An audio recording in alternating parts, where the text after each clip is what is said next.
किसी गांव में एक बौद्ध भिक्षु का बहुत बड़ा आश्रम था।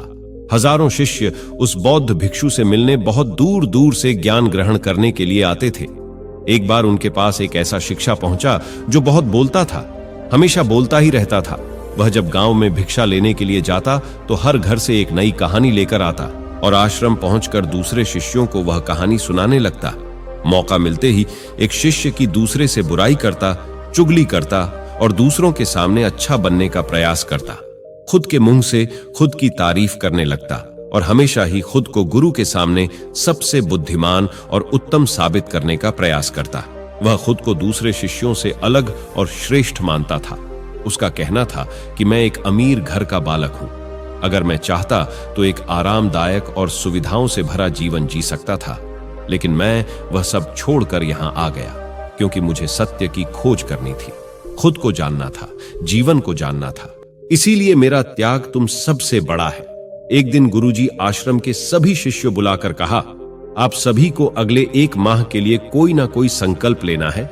इससे आपकी संकल्प शक्ति मजबूत होगी और आप में आत्मविश्वास का संचार होगा। आप सभी अपने सामर्थ्य और अपनी हिम्मत के अनुसार कोई भी संकल्प ले सकते हैं और यदि 1 माह से पूर्व आप में से जिसका भी संकल्प टूटता जाएगा वह अपनी पुरानी दिनचर्या में वापस आ जाएंगे।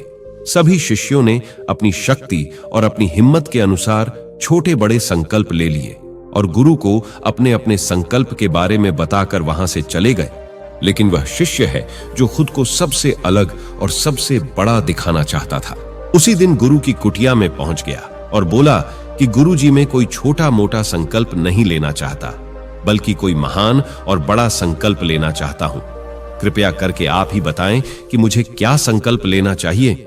उसकी यह बात सुनकर गुरु मुस्कुराए और बोले कि क्या तुम मेरे द्वारा दिए गए संकल्प को पूरा भी कर पाओगे? क्या तुम्हारे लिए उसे पूरा करना संभव होगा? शिष्य ने कहा कि नहीं गुरुदेव, आप जो भी संकल्प मुझे दोगे उसे जरूर पूरा करूंगा। गुरु ने कुछ क्षण सोचा और फिर कहा कि अगले 1 माह तक तुम्हें चुप रहना है। तुम अपने मुंह से एक भी शब्द नहीं निकालोगे। यही तुम्हारा संकल्प है, बोलो, पूरा कर पाओगे?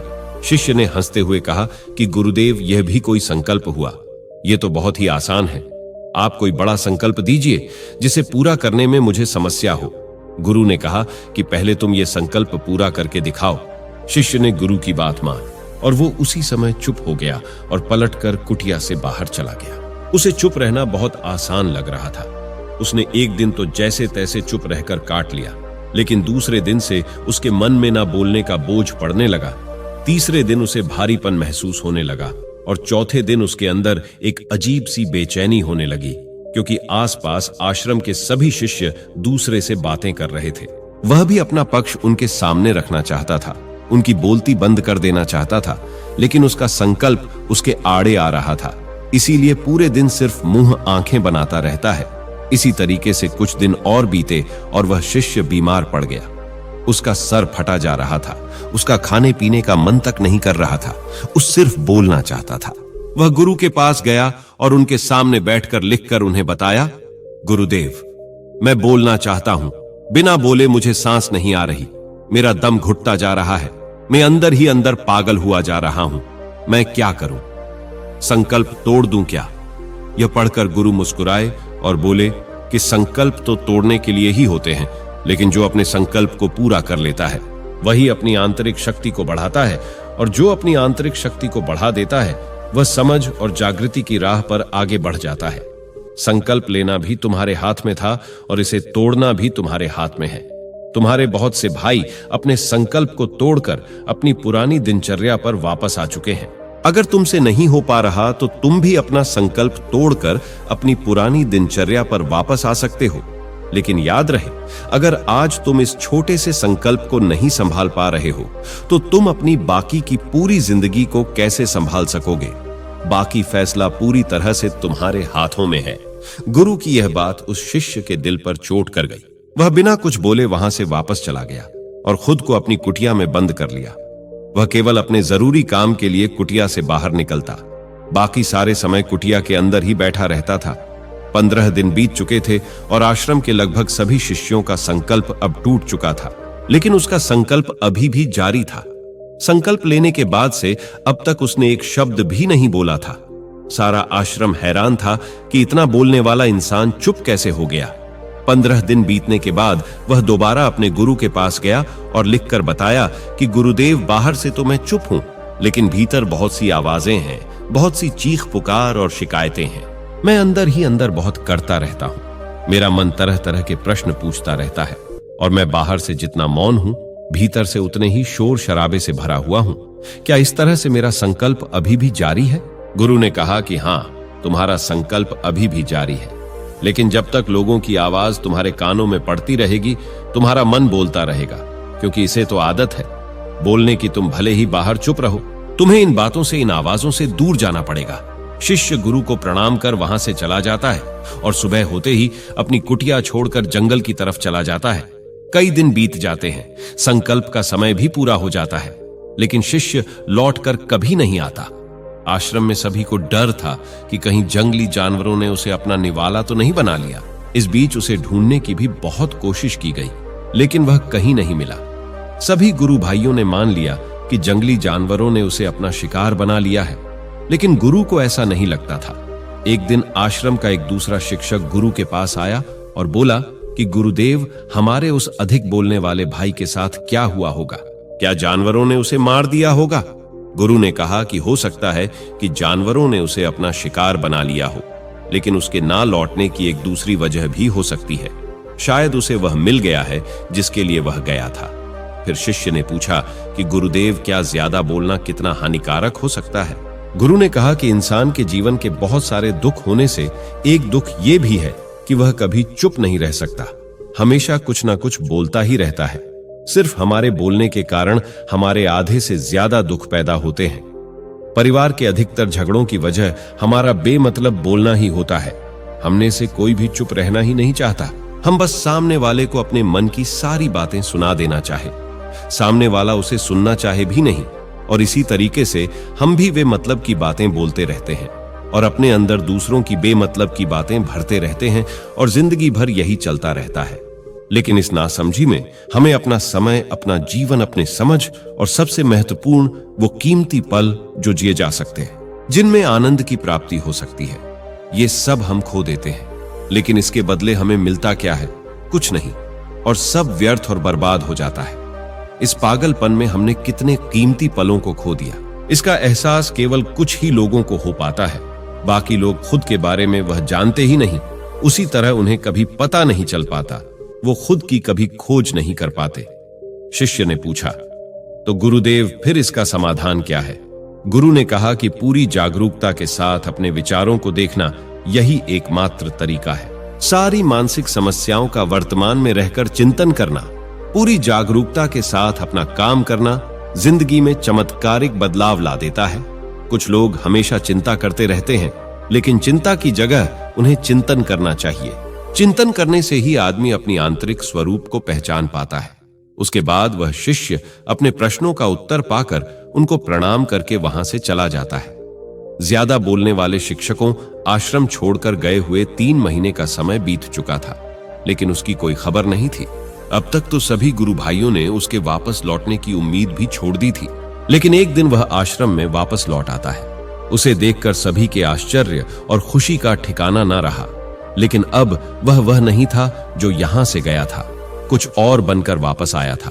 उसके अंदर एक गजब का बदलाव महसूस किया जा सकता था। उसके चेहरे पर एक गजब का ठहराव और आंखों में बड़ी शांति।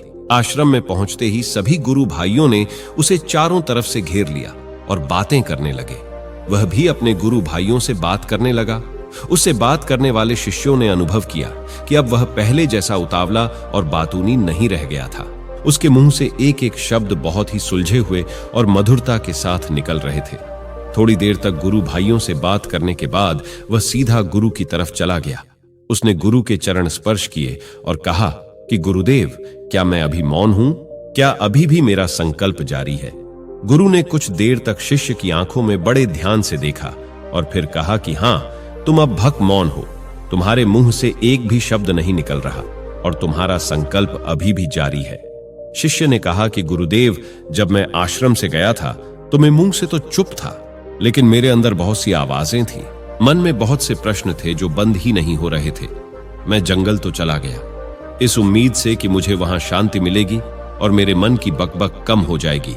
लेकिन मैं जितना एकांत में जाता गया, मेरे अंदर की आवाज उतनी ही तेज होती गई। मेरे भीतर की पुरानी से पुरानी आवाज मुझे सुनाई देने लगी। तब कहीं जाकर मैंने महसूस किया कि मैं कितना गलत कर रहा था। जब मैं अपने परिवार वालों, दोस्तों या फिर गुरु भाइयों को बुरा भला कहता था, तो उस समय मुझे लगता था कि मैं सही कर रहा हूं। जब मैं गुरु भाइयों की एक दूसरे से चुगली करता था, उनका मजाक बनाता था, तब मुझे यही लगता था कि मैं उनसे बेहतर हूं और मैं सही कर रहा हूं। मैंने पहली बार महसूस किया कि मैं कितना गलत बोलता था, लेकिन धीरे धीरे करके एक दिन ये सारी आवाजें मेरे अंदर से समाप्त हो गईं। अब मैं भीतर से भी मौन हो गया। उस घने जंगल में बाहर से बोलने वाला कोई नहीं था और भीतर कोई आवाज बची ही नहीं थी। और मैंने उस दिन पहली बार मौन का सही मतलब समझा। मेरे चारों तरफ बहुत शांति थी। हालांकि अभी भी मुझे आवाज आ रही थी, जो पहले भी आती थी, लेकिन तब मैं उन्हें सुन नहीं पाता था। पर अब वह सभी आवाजें मुझे स्पष्ट रूप से सुनाई दे रही थी। हवा के चलने की आवाज, चिड़ियों के चहकने की आवाज और पानी के बहने की आवाज, इस सभी आवाजें मैंने पहली बार पूरे होश पूर्वक सुनी। अपने चारों तरफ इतने शांत मैंने पहले कभी महसूस नहीं की थी। और आखिर में जब यह शांति मुझे महसूस हुई तो मैं अंदर से चिल्ला उठा। मैं बोल उठा कि हे ईश्वर, ये कैसी शांति है। लेकिन मेरे चिल्लाने के बाद भी वो शांति भंग नहीं हुई। सब कुछ पहले के जितना ही शांत था, बाहर भी और भीतर भी। हे गुरुदेव, मेरी आंखों से अश्रु की धाराएं बह रही थी। अभी मैंने अपनी गुरु भाइयों से बात की, मैंने आपसे बात की। मैं बोल रहा हूं, मैं चल रहा हूं, मैं सब कुछ देख रहा हूं, लेकिन मैं अपने भीतर एकदम एकांत में हूं, मौन में हूं, भीड़ में होता हूं। तब भी मैं भीतर से अकेला और एकांत महसूस करता हूं। जब मैं खुद से शोर शराबा करना भी चाहता हूं, तब भी अंदर से एकांत ही रहता हूं। अब सब कुछ दिखाई पड़ने लगा है, सब कुछ सुनाई पड़ने लगा है। गुरुजी अपना आखिरी उपदेश देते हुए कहा कि जब तक हम बाहर की तरफ बोलते रहेंगे, तब तक बाहर की तरफ अशांति ही बनी रहेगी।